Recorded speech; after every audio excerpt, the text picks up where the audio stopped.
नमस्कार। हमारे इस नए एक्सप्लेनर में आपका स्वागत है, जहां हम गति के विज्ञान यानी मैकेनिक्स ऑफ मोशन को डिकोड करने वाले हैं।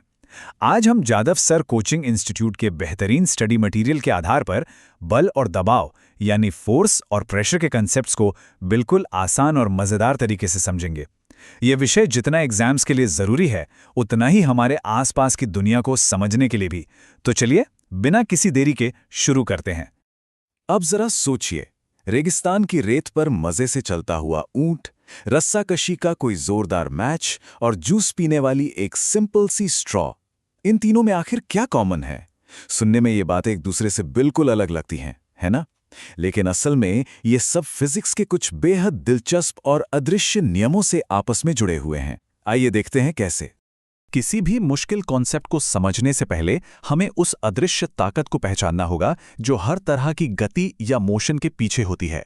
बल का अर्थ अदृश्य प्रेरक। ब्रह्मांड में बिना बल यानी फोर्स के कोई भी चीज अपनी जगह से टस से मस नहीं हो सकती। यही तो पूरी फिजिक्स की असली नींव है। तो आखिर ये बल है क्या? इसकी परिभाषा बहुत ही सिंपल है। किसी भी चीज को धकेलना या अपनी तरफ खींचना, बस यही तो फोर्स है।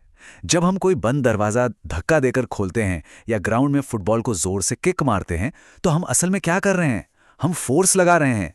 एकदम बेसिक लेकिन बहुत पावरफुल। अब सवाल यह है कि यह बल कर क्या क्या सकता है? सच कहूं तो बहुत कुछ।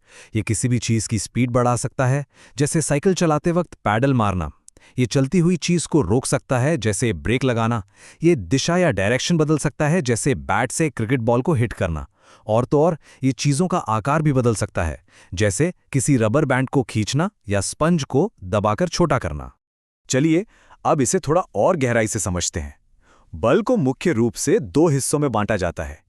पहले होते हैं कॉन्टैक्ट फोर्स यानी संपर्क बल, जहां चीजों का आपस में छूना जरूरी है, जैसे हमारी मांसपेशियों की ताकत या फिर दो सतहों के बीच का घर्षण। दूसरे होते हैं नॉन कॉन्टैक्ट फोर्स, जो बिना छुए बिल्कुल किसी जादू की तरह काम करते हैं, जैसे गुरुत्वाकर्षण जो हर चीज को नीचे खींचता है, या फिर चुंबक जो दूर से ही लोहे को अपनी तरफ अट्रैक्ट कर लेता है। स्टडी मटेरियल का एक बहुत ही जरूरी नियम यहां ध्यान देने वाला है।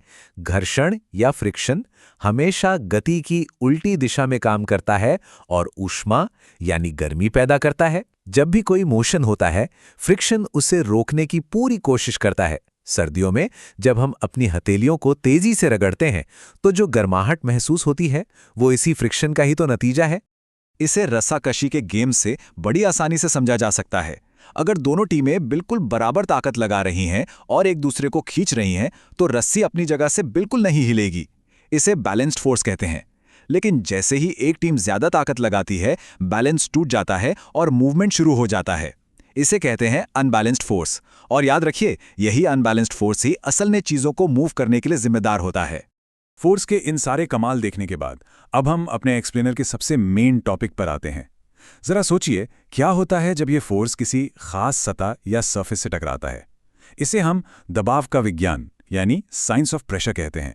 यहां सारा खेल सिर्फ इस बात का नहीं है कि फोर्स कितना ज्यादा है, बल्कि मजे की बात यह है कि वो फोर्स कितनी बड़ी या छोटी जगह पर लगाया जा रहा है। प्रेशर की डेफिनेशन एकदम क्लियर है। एक यूनिट एरिया पर काम करने वाला फोर्स। मतलब सिर्फ फोर्स लगाने से पूरी बात समझ नहीं आती। वो फोर्स कितने हिस्से पर असर डाल रहा है, उसका एरिया कितना है, यही तय करता है कि असली प्रेशर कितना महसूस होगा। और यही एंट्री होती है इस शानदार फॉर्मूले की, P = F/A, यानी प्रेशर बराबर फोर्स डिवाइडेड बाय एरिया। ये फॉर्मूला साफ साफ बताता है कि प्रेशर और एरिया में उल्टा कनेक्शन है।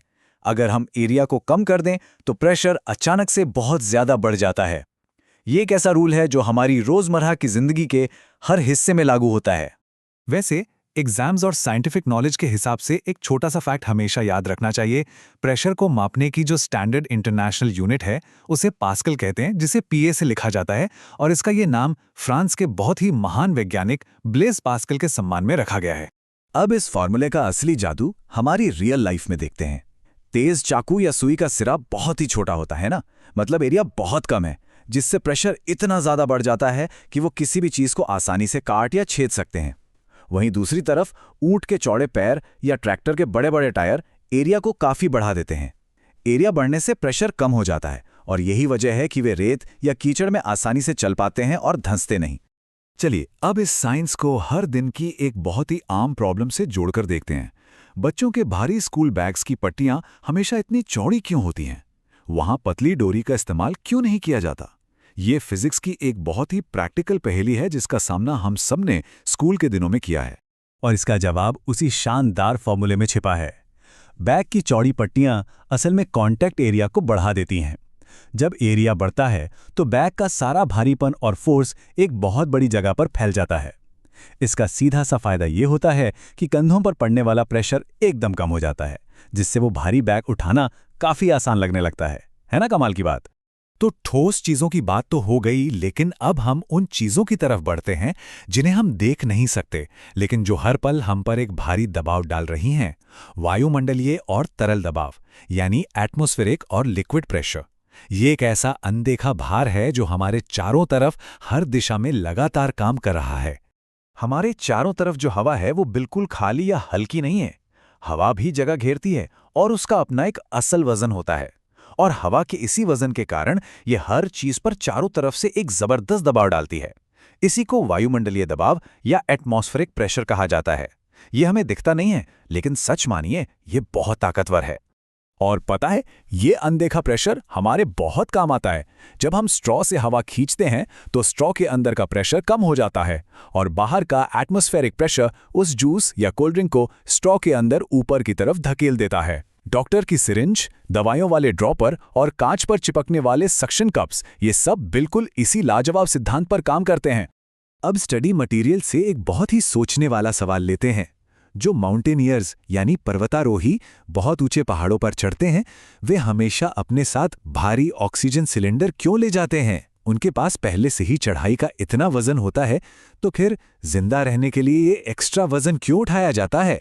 इसका साइंटिफिक कनेक्शन सीधे ऊंचाई से है। जैसे जैसे हम ऊंचे पहाड़ों पर जाते हैं, हवा का घनत्व और एटमॉस्फेरिक प्रेशर बहुत तेजी से गिरने लगता है। इस कम प्रेशर की वजह से वहां इंसान के लिए नॉर्मल तरीके से सांस लेना लगभग नामुमकिन हो जाता है। इसीलिए उस ऊंचाई पर कम प्रेशर की भरपाई करने के लिए ही ऑक्सीजन सिलेंडर साथ ले जाना बिल्कुल जरूरी हो जाता है। अब गैसों की तरह पानी या कोई भी लिक्विड भी दबाव डालता है। पानी जिस भी बर्तन में होता है, उसकी दीवारों और बेस पर लगातार प्रेशर लगाता है। लिक्विड्स का एक सबसे मजेदार रूल यह है कि गहराई के साथ उनका प्रेशर बढ़ता जाता है।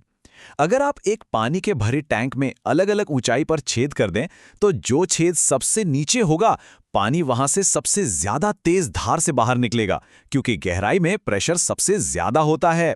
तो इस एक्सप्लेनेयर में हमने फोर्स और प्रेशर के बीच के इस शानदार रिश्ते को बड़ी बारीकी से समझा। अब अपने आसपास की दुनिया को जरा इसी नजरिए से देखेगा, और अगली बार जब भी कोई चीज हिले, रुके या उसका शेप बदले, तो एक पल के लिए जरूर सोचिएगा कि वहां असल में काम कौन कर रहा है। सिर्फ सीधा लगाया गया बल या फिर वो दबाव जो एरिया के हिसाब से अपना असली खेल दिखा रहा है।